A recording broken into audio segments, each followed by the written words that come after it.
Del Santo Evangelio según San Juan, capítulo 1, versículos del 29 al 34. En aquel tiempo, al ver Juan a Jesús que venía hacia él, exclamó: Este es el Cordero de Dios, que quita el pecado del mundo. Este es aquel de quien yo dije: Tras de mí viene un hombre que está por delante de mí, porque existía antes que yo. Yo no lo conocía, pero he salido a bautizar con agua para que sea manifestado a Israel. Y Juan dio testimonio diciendo: He contemplado al Espíritu que bajaba del cielo como una paloma, y se posó sobre él. Yo no lo conocía, pero el que me envió a bautizar con agua me dijo: Aquel sobre quien veas bajar el Espíritu y posarse sobre él, ese es el que bautiza con el Espíritu Santo. Y yo lo he visto, y he dado testimonio de que este es el Hijo de Dios. Palabra del Señor. Gloria a ti, Señor Jesús.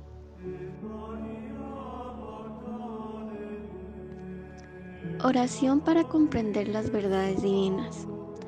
Venid, santos ángeles de Dios, tocad la frente de quienes leen los escritos de la sierva de Dios, Luisa Picarreta, para sellar en su frente el Espíritu Santo y así infundir en ellos la luz para que puedan comprender las verdades y el bien que estos escritos contienen. Luz de la sabiduría eterna. Juan 1:29. He aquí el Cordero de Dios, que quita el pecado del mundo. De los escritos de la sierva de Dios Luisa Picarreta, volumen 13, capítulo 22, octubre 9, 1921. La voluntad en el hombre es lo que más semeja a su Creador. La voluntad humana es el depósito de todo el obrar del hombre. Estaba pensando en el momento en el que mi dulce Jesús tomaba la última cena con sus discípulos, y mi amable Jesús en mi interior me ha dicho: Hija mía, mientras cenaba con mis discípulos, no era solo a ellos a quienes tenía a mi alrededor, sino a toda la familia humana.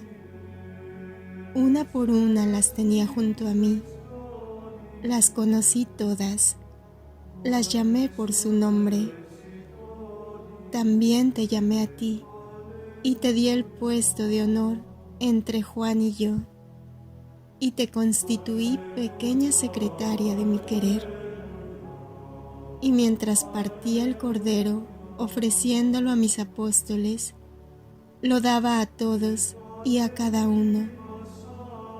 Aquel cordero desvenado, asado, cortado en pedazos, hablaba de mí. Era el símbolo de mi vida y de cómo debía reducirme por amor de todos. Y yo quise darlo a todos como alimento exquisito que representaba mi pasión, porque todo lo que hice, dije y sufrí, mi amor lo convertía en alimento del hombre. Pero ¿sabes tú por qué llamé a todos y les di el cordero a todos? Porque también yo quería el alimento de ellos. Cada cosa que hicieran, quería que fuese alimento para mí. Quería el alimento de su amor, de sus obras, de sus palabras, de todo.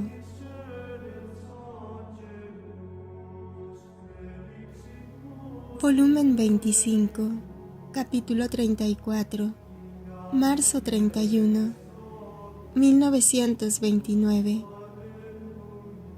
Derechos absolutos del divino querer. La voluntad humana cambió la suerte humana y divina.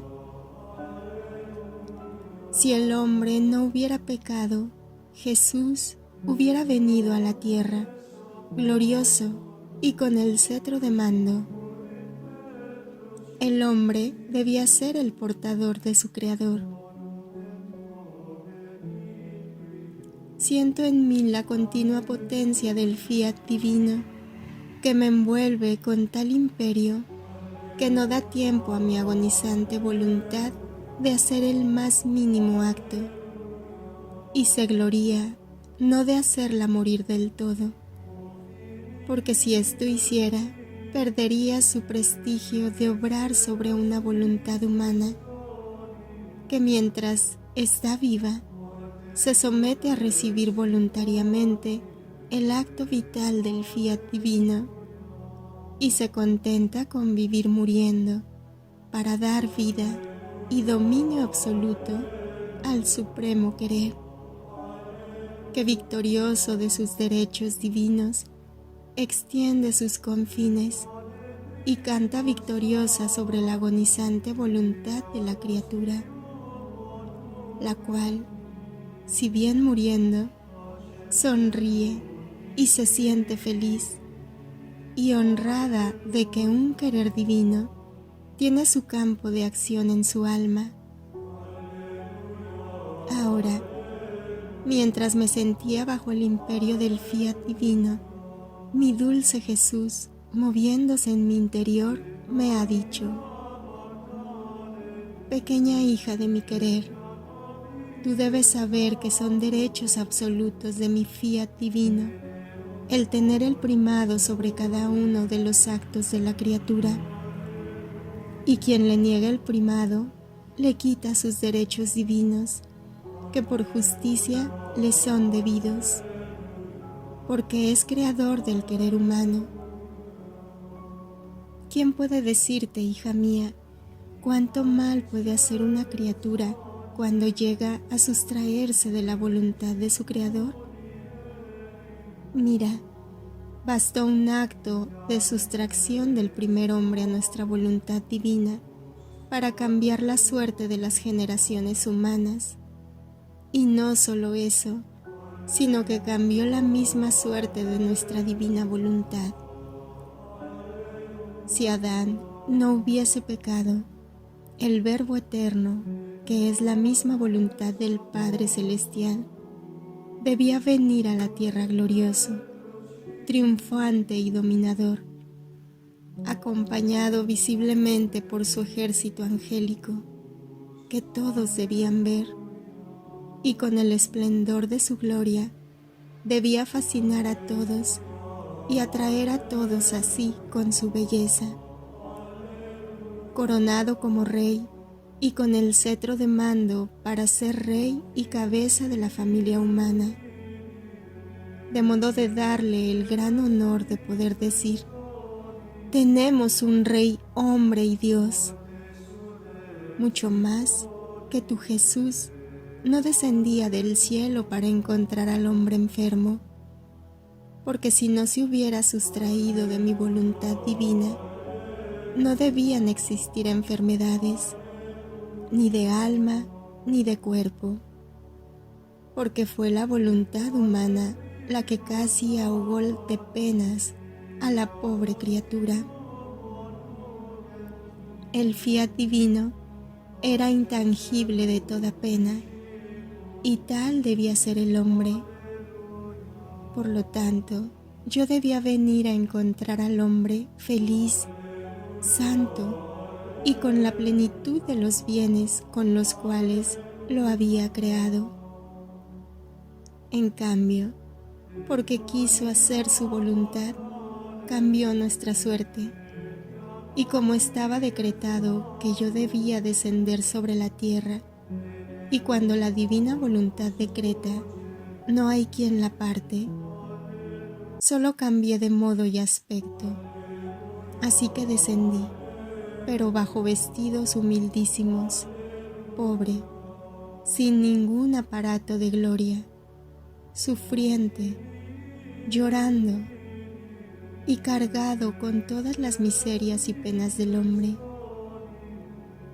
La voluntad humana me hacía venir a encontrar al hombre infeliz, ciego, sordo y mudo, lleno de todas las miserias.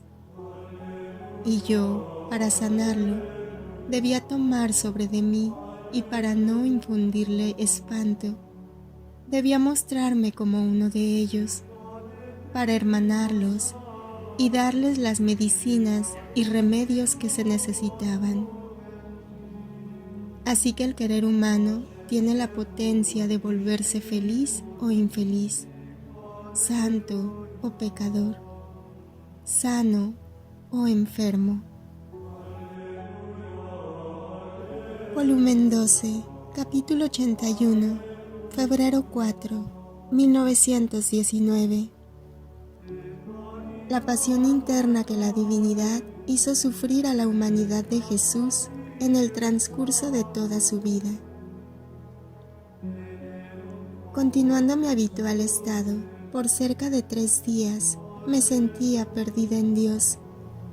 Muchas veces el buen Jesús me traía dentro de su santísima humanidad, y yo nadaba en el mar inmenso de la divinidad.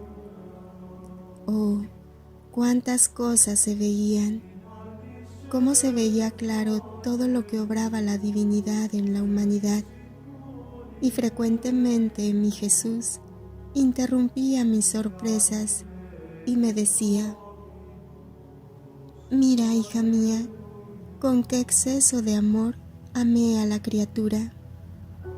Mi divinidad fue celosa y no confió a las criaturas el trabajo de la redención, haciéndome sufrir la pasión. La criatura era impotente para hacerme morir tantas veces por cuantas criaturas habían salido y deberían salir a la luz de lo creado, y por cuantos pecados mortales habrían tenido la desgracia de cometer. La divinidad quería vida por cada vida de criatura, y vida por cada muerte que con el pecado mortal se daba. ¿Quién podría ser tan potente sobre mí para darme tantas muertes, sino mi divinidad? ¿Quién habría tenido la fuerza, el amor, la constancia de verme morir tantas veces, sino mi divinidad? La criatura se habría cansado y habría desfallecido. Y no creas que este trabajo de mi voluntad empezó tarde. Por el contrario, empezó en cuanto fue cumplida mi concepción, desde el seno de mi mamá, la cual muchas veces tenía conocimiento de mis penas y quedaba martirizada y sentía la muerte junto conmigo. Así que, desde el seno materno, mi divinidad tomó el empeño de sacrificador, amoroso, pero precisamente por amoroso, más exigente e inflexible, tanto que ni siquiera una espina fue dispensada a mi gimiente humanidad, ni un clavo, pero no como las espinas, los clavos, los flagelos que sufrían la pasión que me dieron las criaturas, que no se multiplicaban. Cuantos me ponían, tantos quedaban. En cambio, los de mi divinidad se multiplicaban por cada ofensa.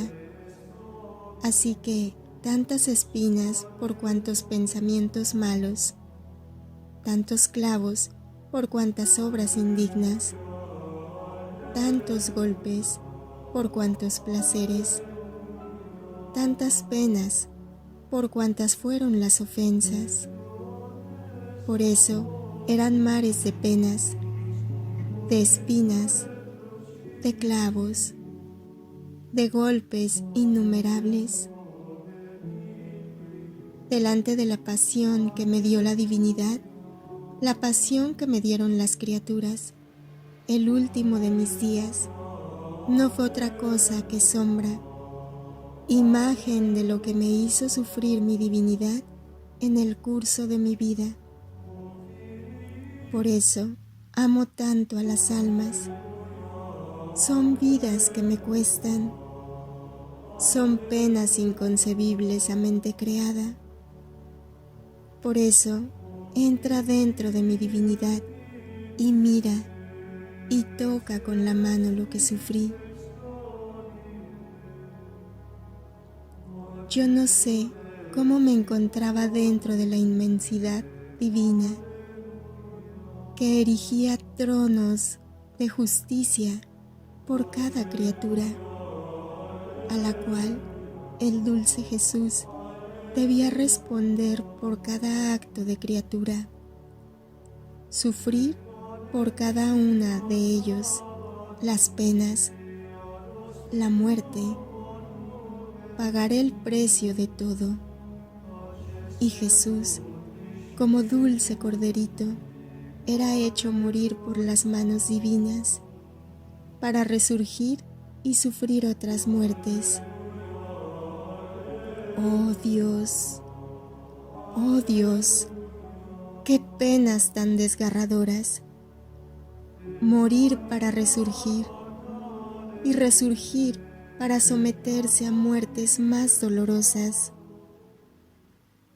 Yo me sentía morir al ver muerto a mi dulce Jesús. Tantas veces hubiera querido evitar una sola muerte a aquel que tanto me amaba.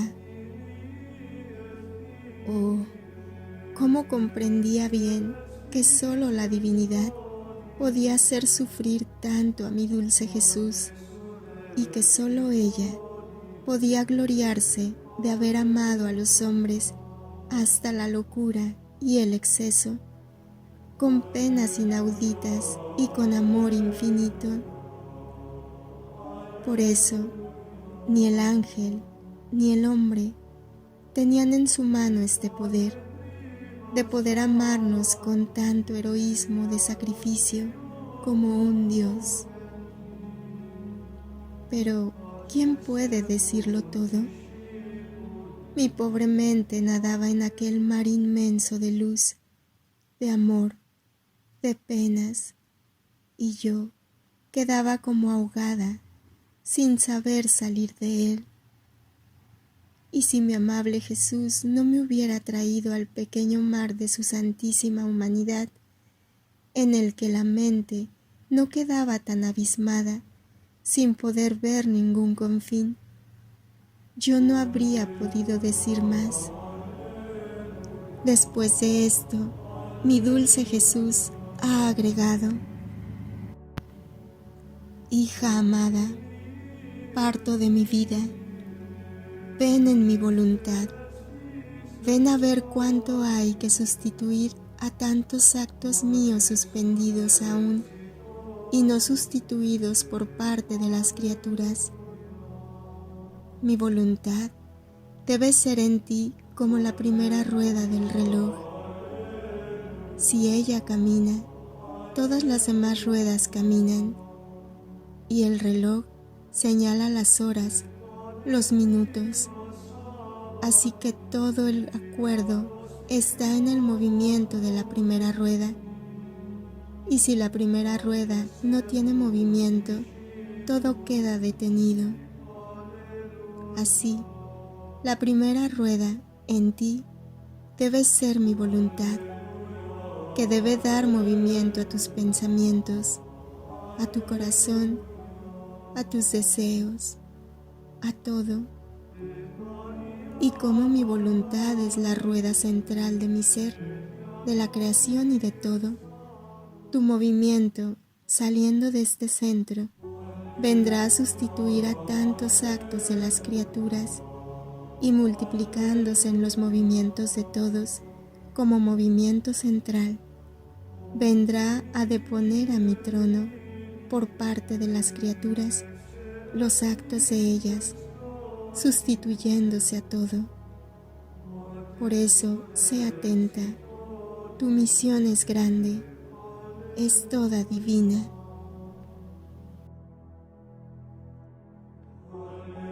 Juan 1:30.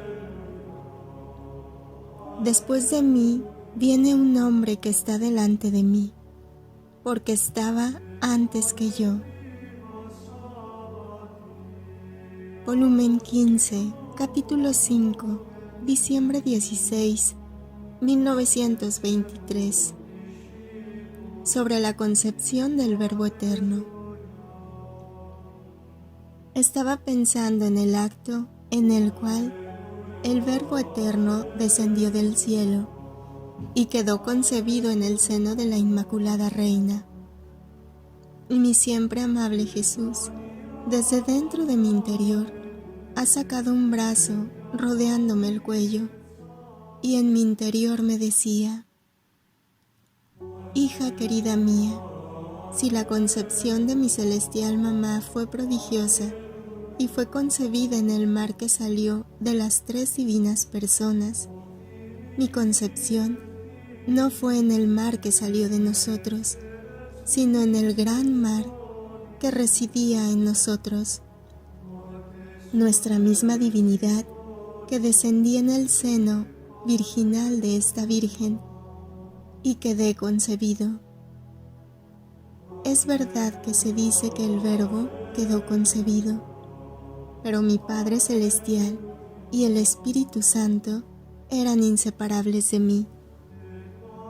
Es verdad que yo tuve la parte actuante, pero ellos la tuvieron concurrente. Imagínate dos reflectores, que uno refleje en el otro el mismo sujeto. Estos sujetos son tres. El de en medio toma la parte obrante, sufriente, suplicante. Los otros dos están junto, concurren y son espectadores. Así que podría decir que uno de los dos reflectores era la Trinidad Sacrosanta, el otro, mi querida mamá. Ella, en el breve curso de su vida, con vivir siempre en mi querer, me preparó en su virginal seno el pequeño terreno divino, donde yo, Verbo Eterno, debía vestirme de humana carne, porque jamás habría descendido de dentro de un terreno humano, y la Trinidad, reflejando en ella, quedó concebida. Entonces, aquella misma Trinidad, mientras quedaba en el cielo, quedaba concebida en el seno de esta noble reina. Todas las otras cosas, por cuán grandes, nobles, sublimes, prodigiosas, aún la misma concepción de la Virgen Reina, todas quedan atrás.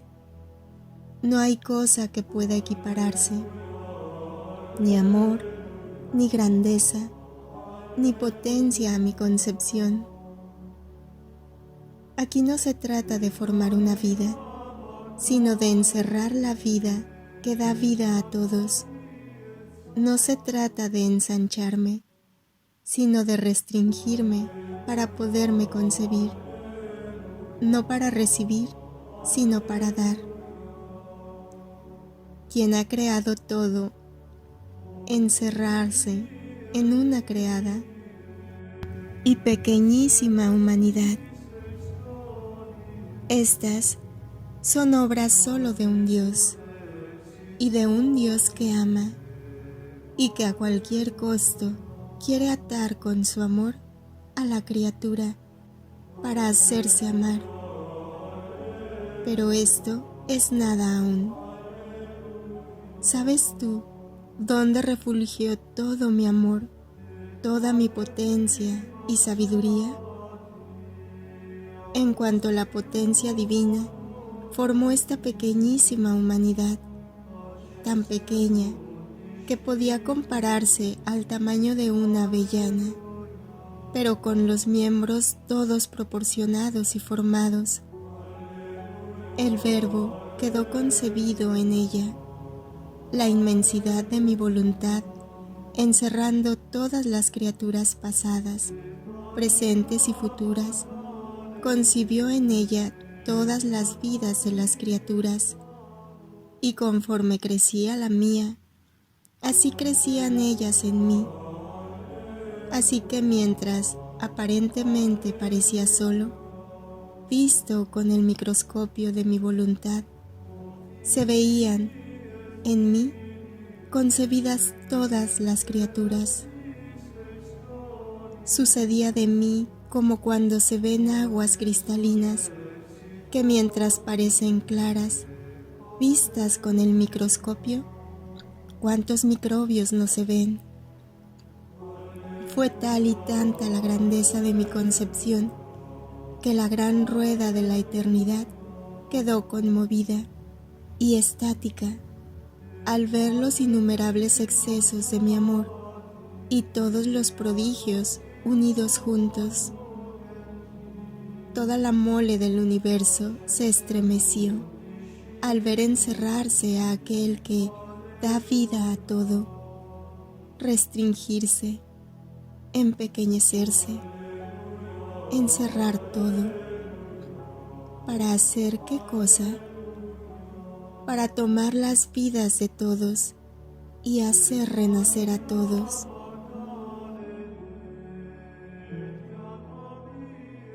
Juan 1:34. Y vi y testifiqué que este es el Hijo de Dios. Volumen 33, capítulo 54, noviembre 24, 1935.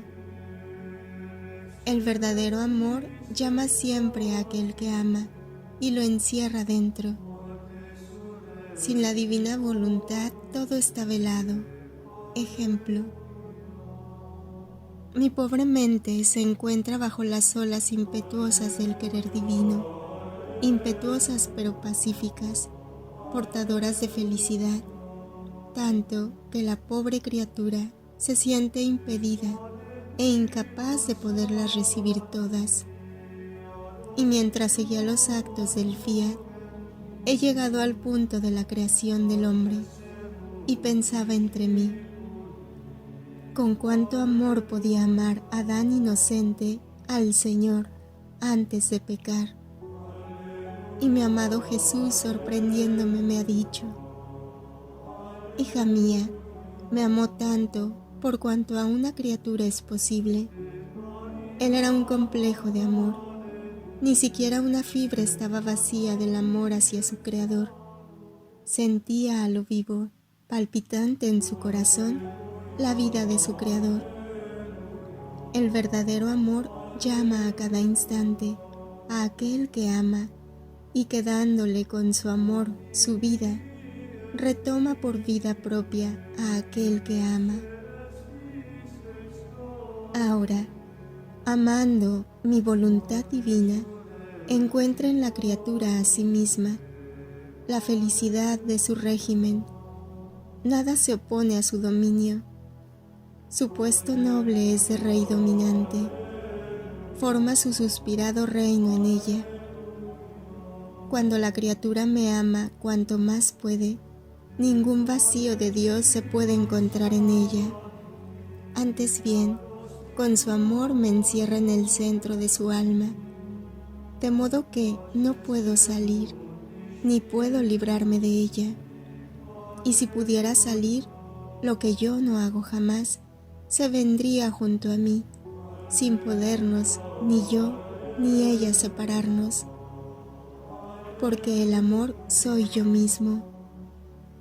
Por eso, quien me ama en verdad puede decir: he vencido a aquel que me ha creado, lo tengo dentro de mí, lo poseo, es todo mío, ninguno me lo puede quitar.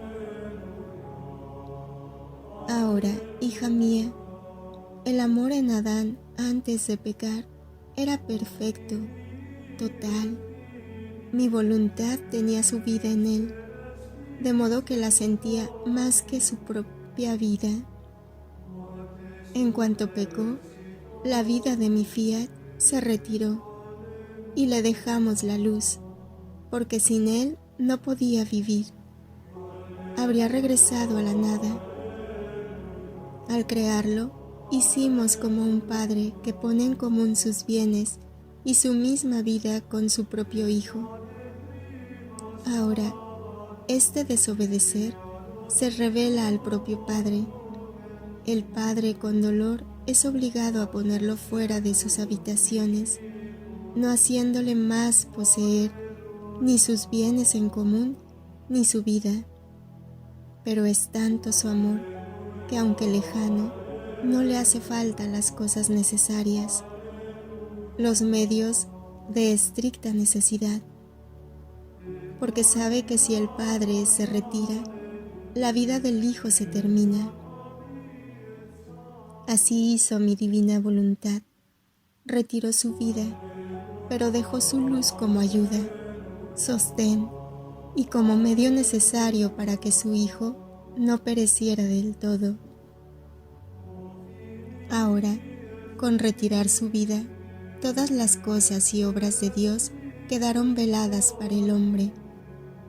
Él mismo, velada la inteligencia, la memoria, la voluntad, quedó como con aquellos pobres infelices moribundos que, cubriéndose la pupila con un velo delgado, no ven más clara la vida de la luz. Mi misma divinidad, al descender del cielo a la tierra, se veló de mi humanidad. Oh, si las criaturas poseyeran como vida mi voluntad, súbito me hubieran conocido, porque ella misma habría revelado quién soy yo. Mi querer en ella y aquel mismo divino querer en mí se habría rápidamente conocido, amado, se habrían puesto a mi alrededor, no se habrían podido separar de mí, reconociéndome bajo la semejanza de su parte humana como verbo eterno, aquel que los amaba tanto que se había vestido como uno de ellos. Así que yo no hubiera tenido necesidad de manifestarme. Mi voluntad, residiendo en ellos, me habría develado. Ni yo habría podido ocultarme. En cambio, debí decirles quién era yo. ¿Y cuántos no me creyeron? Por eso, hasta en tanto que no reine mi voluntad en las criaturas, todo está velado. Los mismos sacramentos, que más que nueva creación, con tanto amor dejé en mi iglesia, están velados para ellas. Cuántas sorpresas, cuántos bellos secretos y cosas maravillosas impide comprender, ver, gustar una pupila velada. Mucho más que este velo es el humano querer, el que lo forma e impide ver las cosas cual son en sí mismas. Entonces, mi voluntad reinante en las criaturas, como vida, quitará este velo y todas las cosas serán veladas. Y entonces verán las caricias que les hacemos por medio de las cosas creadas, los besos, los abrazos amorosos. En cada cosa creada sentirán nuestro latido ardiente que los ama. Verán en los sacramentos correr nuestra vida para darse continuamente a ellos y sentir la necesidad de darse a nosotros. Este será el gran prodigio que hará mi divina voluntad: romper todos los velos, abundar de gracias inauditas, tomar posesión de las almas como vida propia, en modo que ninguno le podrá resistir. Y así tendrá su reino sobre la tierra. Jesús, apresura y cumple lo que tú dices y quieres, y tu voluntad se haga como en el cielo, así en la tierra. Deo gratias, siempre y en cada instante.